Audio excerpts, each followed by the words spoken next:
ব্যাপারটা এমন না যে আল্লাহ লিখে রেখেছেন বলে আপনি বেছে নিচ্ছেন। যেহেতু আপনি এটাই বেছে নেবেন, তাই আল্লাহ আগে লিখে রেখেছেন।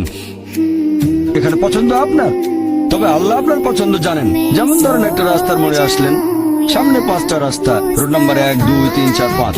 এখানে পছন্দ আপনার, বেছে নিতে পারেন রোড নাম্বার 1, 2, 3, 4, 5। আপনি গেলেন রোড 2। এটা আগে থেকেই লেখা আছে আপনার নিয়তিতে যে আপনি যাবেন 2 নম্বর রোডে। ব্যাপারটা এমন না যে আল্লাহ লিখেছেন বলে আপনি করছেন। যেহেতু আপনি এটাই বেছে নেবেন, তাই আল্লাহ আগে লিখে রেখেছেন। তাহলে পছন্দ আপনার।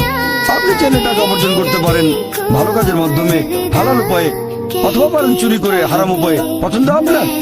ধরেন চুরি করলেন, এটা আপনার সিদ্ধান্ত। তবে আল্লাহ আগে থেকে জানেন যে এই লোকটা সহজে টাকা পেতে চায়, তাই চুরি করবে।